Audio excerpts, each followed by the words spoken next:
இது ஃபர்ஸ்ட் மலேசியாவின் செய்திகள் உங்களுக்காக.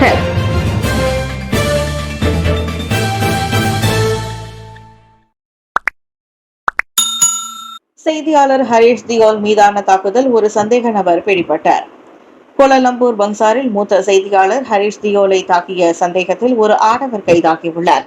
37 வயது இந்திய ஆடவர் விசாரணைக்காக 3 நாட்கள் தடுத்து வைக்கப்பட்டுள்ளதை பிரிக்ஃபீல்ட்ஸ் போலீஸ் சற்று முன்னர் உறுதிப்படுத்தியது. ஏற்கனவே மூவருக்கு போலீஸ் வலை வீசிய நிலையில் அதில் ஒருவர் பிடிபட்டிருப்பது விசாரணையில் முக்கிய முன்னேற்றமாக கருதப்படுகிறது. அத்தாக்குதல் தொடர்பில் உடனடி விசாரணை நடத்துமாறு தொடர்புத்துறை அமைச்சர் டத்தோ ஃபாமி ஃபாட்சில் முன்னதாக வலியுறுத்தியிருந்தார். ஊடகவியலாளர்களின் பாதுகாப்பு முக்கியம் என்றார் அவர். ஊடக அமைப்புகளும் அத்தாக்குதலை கண்டித்திருக்கின்றன. வங்கி நடைபாதையில் வீடற்றவர் மோசமாக நடத்தப்பட்ட சம்பவம், ஆம்பேங்க் மன்னிப்பு கோரியது. வீடற்ற ஓர் ஆடவர் தாமான் மலூரியில் உள்ள ஆம்பேங்க் கிளை அலுவலகத்தின் நடைபாதையில் மோசமாக நடத்தப்பட்ட சம்பவத்திற்காக அந்த வங்கி மன்னிப்பு கேட்டுள்ளது. வங்கியின் பாதுகாவலர்கள் அவ்வாடவரை தள்ளி தண்ணீர் பீச்சி அடித்து கத்தி பேசும் காட்சி வைரலாகி பொதுமக்களின் கோபத்தை கிளப்பியிருந்தது. இந்நிலையில் இப்படியான நடத்தை ஏற்றுக்கொள்ளப்படாது எனவும் வங்கி அளவில் உள் விசாரணை தொடங்கியுள்ளதாகவும் நேற்று வெளியிட்ட அறிக்கையில் ஆம்பேங்க் கூறியது. இவ்வேளையில் பாதிக்கப்பட்ட அந்த ஆடவருக்கு ஒரு நல்லுள்ளத்திலும் முயற்சிகள் தற்போது தங்குமிடம் கிடைத்துள்ளது. கோலாலம்பூரில் வீடற்றவர்களுக்கு உணவளிக்கும் அரசு சாரா இயக்கத்தின் நிறுவனரான டானி லியானே அந்த நல்லுள்ளம் ஆவார். அங்கிள் டானி என பரவலாக அறியப்படும் இவர் வைரலான வீடியோவை பார்த்து அதிர்ச்சி அடைந்து அவ்வாடவரை தேடி அவருக்கு தங்கும் இடத்தை வழங்கியுள்ளார். சைஃபுதீன் என்ற 30 வயது அந்த நபர் அண்மையில் தான் உணவகத்தில் உணவு பரிமாறும் வேலையை இழந்ததாகவும் அதனால் உண்ண உணவின்றி போக வழியின்றி வங்கி நடைபாதையில் படுத்து உறங்கியதாகவும் தம்மிடம் பேசியதாக டானி அங்கிள் கூறினார். இந்நிலையில் அவ்வாடவருக்கு சாப்பாடும் துணிமணியும் டானி கொடுத்துள்ளார். தவிர வாழ்க்கைக்கு ஒரு வழியை தேடிக் கொடுப்பதாகவும் உறுதி அளித்துள்ளார். பினாங்கு தண்ணீர்மலை ஸ்ரீ கணேசர் ஆலயத்தின் கோலாகல மகா கும்பாபிஷேக பெருவிழா கடந்த ஞாயிற்றுக்கிழமை பினாங்கு தண்ணீர்மலை ஸ்ரீ கணேசர் ஆலயத்தின் மகா கும்பாபிஷேக பெருவிழா மிக விமரிசையாக நடைபெற்றது. அரசியல் கட்சி, இனம் மற்றும் மதம் என எவ்வித பாகுபாடுகளும் இன்றி நாட்டில் உள்ள பெரும்பான்மையான தலைவர்கள், குறிப்பாக நிதித்துறை துணை அமைச்சரும் பினாங்கு தஞ்சோங் எம்பியுமான லிம்ஹூயிங் ஜெலுத்தோங் நாடாளுமன்ற உறுப்பினரும் பினாங்கு இந்து அறப்பணி வாரியரும் தலைவருமான RSN ராயர், தாபா நாடாளுமன்ற உறுப்பினரும் மைகாவின் துணைத் தலைவருமான டத்துஸ்ரீ எம் சரவணன், திருப்பணிக்குழு ஆலோசகர் டத்துஸ்ரீ குமரேந்திரா, ஆலய நிர்வாக தலைவர் குமார திரவியம் உட்பட மேலும் பல பிரமுகர்கள் கலந்து கொண்டனர்.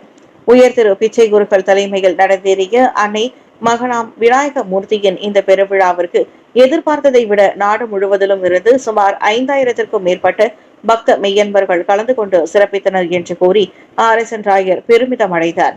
அதே நேரத்தில் பிப்ரவரி மாதம் தொடங்கிய இந்த ஆலய திருப்பணி சுமார் 8 மாத காலத்திலேயே முடிவுற்று கும்பாபிஷேகமும் நிறைவடைந்தது சிறப்பான ஒன்று என குறிப்பிட்ட ஆலய திருப்பணி குழு ஆலோசகர்.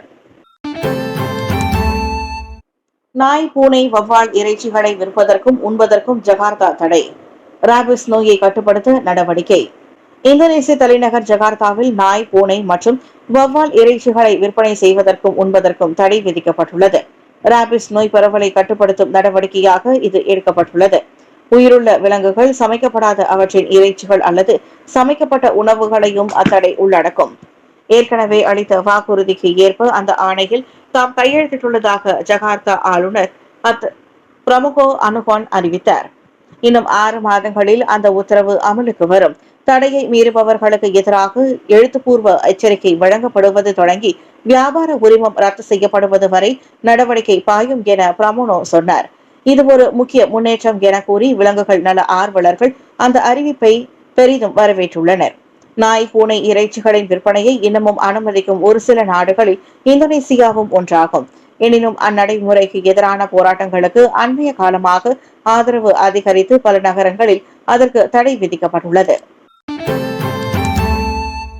லவ் யூ சீ மீ 3 படத்தை திரையரங்கில் ரகசியமாக பதிவு செய்த ரஷ்ய மாணவருக்கு 10,000 ரிங்கிட் அபராதம். புகிட் ஜாலிலில் உள்ள பேரங்காடி ஒன்றின் திரையரங்கில் லவ் யூ சீ மீ 3 படத்தை ரகசியமாக கைபேசியில் படம் பிடித்து ரஷ்ய மாணவருக்கு 10,000 ரிங்கிட் அபராதம் விதிக்கப்பட்டுள்ளது. தனியார் பல்கலைக்கழகத்தில் பயிலும் கோலோட் ஆட்டன் என்ற 21 வயது அவ்விளைஞர் நவம்பர் 13ஆம் தேதி சுமார் 31 நிமிட வீடியோவை பதிவு செய்திருந்தார்.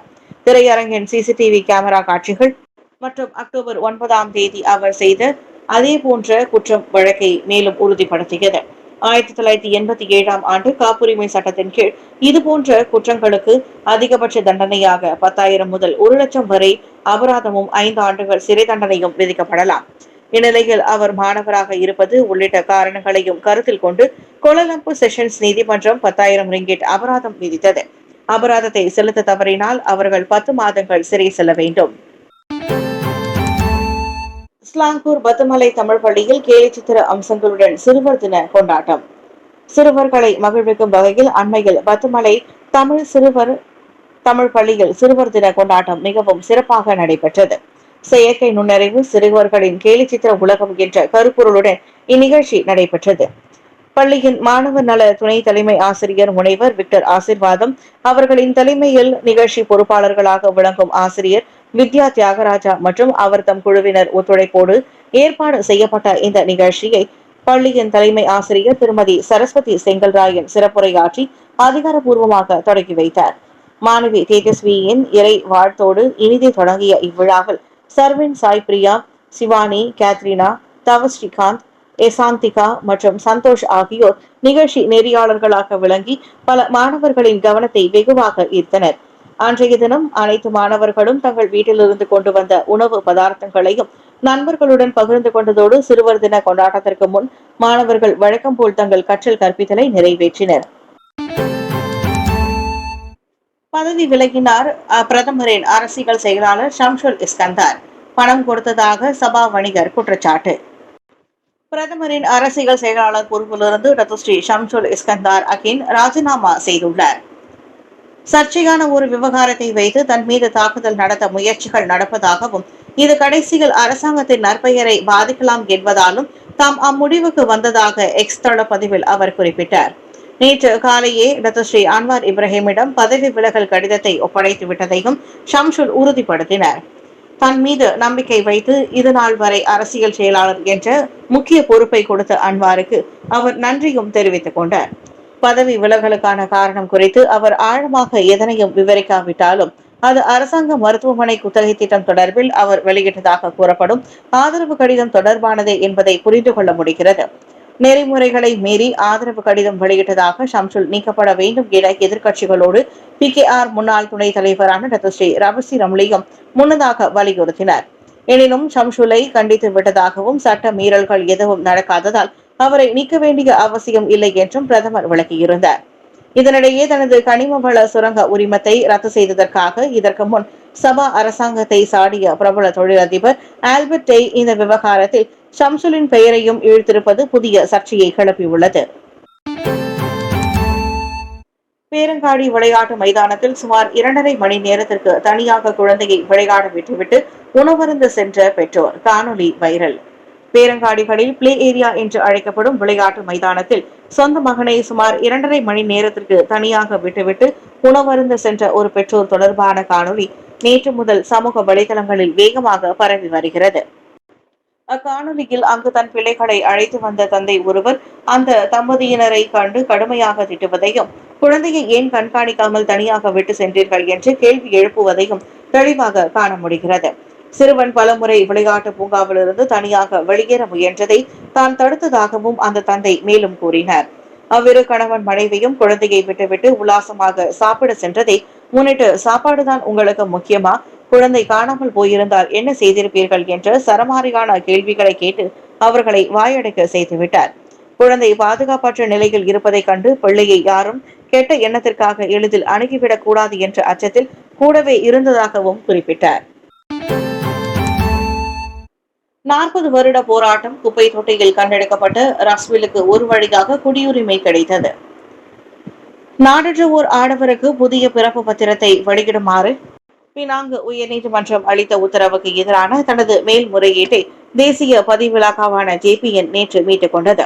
இதனால் 41 வயது முகமது ரஸ்வில் அப்துல்லா மலேசிய குடியுரிமை பெற்றவர் என்ற தீர்ப்பு நிலைநிறுத்தப்பட்டுள்ளது. ரஸ்வில் மலேசிய குடியிருப்பை பெற தகுதியானவர் என கடந்த நவம்பர் 14ஆம் தேதி பினாங்கு உயர்நீதிமன்றம் தீர்ப்பளித்தது. அதனை எதிர்த்து JPN முதலில் மேல்முறையீடு செய்திருந்தாலும் இப்போது அதை வாபஸ் பெற்றதால் ரஸ்வில் புதிய பிறப்பு சான்றிதழ் பெறுகிறது. இது நீண்ட காலமாக குடியுரிமை ஆவணங்களுக்காக போராடிய அவரின் வாழ்க்கையில் முக்கிய வெற்றியாக கருதப்படுகிறது. தான் குழந்தையாக இருந்தபோது தன்னை கண்டெடுத்த ரொஹைதா அப்துல் ரஷீத் என்ற பெண்ணை வெற்றிகரமாக கண்டுபிடித்த பிறகு கடந்த ஆண்டு ஏப்ரலில் குடியுரிமை பெற ராஸ்வெல் விண்ணப்பம் செய்தார். அப்பெண்மணிதான் அவ்வழக்கில் ஒரே சாட்சியாவார். ராஸ்வெல் 4 வயது வரை அந்த பெண்ணால் கவனித்துக் கொள்ளப்பட்டு பின்னர் 15 வயது வரை சமூக நலத்துறையிடம் ஒப்படைக்கப்பட்டது குறிப்பிடத்தக்கது. செய்தியாளர் ஹரீஷ் தியோல் மீதான தாக்குதல் உடனடி விசாரணைக்கு ஃபாமி வலியுறுத்து. பிரபல விளையாட்டு செய்தியாளரான ஹரீஷ் தியோல் மீது நடத்தப்பட்டுள்ள தாக்குதல் குறித்து உடனடி விசாரணை நடத்துமாறு தொடர்புத்துறை அமைச்சர் ஃபாமி ஃபட்சில் வலியுறுத்தியுள்ளார். ஊடகவியலாளர்களின் பாதுகாப்பு, குறிப்பாக செய்தி சேகரிக்கும் பணியின் போது அவர்களின் பாதுகாப்புடன் சமரசம் செய்து கொள்ள முடியாது என்றார் அவர். ஊடகவியலாளர்கள் எந்தவொரு அச்சுறுத்தல் அல்லது இடையூறும் இன்றி தங்களின் பணியை செய்வது உறுதி செய்யப்பட வேண்டும் என ஃபாமி சொன்னார். இவ்வேளையில் ஹரீஷ் தியோலை தாக்கியதாக நம்பப்படும் 3 மர்ம நபர்களை போலீஸ் தேடி வருகிறது. அவர்கள் இன்னும் அடையாளம் காணப்படவில்லை.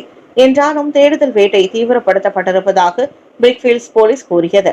அத்தாக்குதலில் இருந்து தப்பிக்கும் முயற்சியில் கீழே விழுந்ததில் ஹரீஷ் தியோல் முகம், கை மற்றும் உடம்பில் காயமடைந்துள்ளார். ஒரு பேரங்காடியின் கார் நிறுத்துமிடம் அருகே ஜாலான் மாரோப் சாலையில் இருந்து ஜாலான் தெலாவி நோக்கி நடந்து செல்லும் போது அவர் தாக்கப்பட்டார். இதையடுத்து 2213 இணைய செய்தி ஊடகத்தின் இணை நிறுவரும் என்பிசி எனப்படும் தேசிய பத்திரிகை கிளப்பின் துணைத் தலைவருமான ஹரீஷ் நேற்று மாலை 4 மணி அளவில் போலீஸ் புகார் செய்தார்.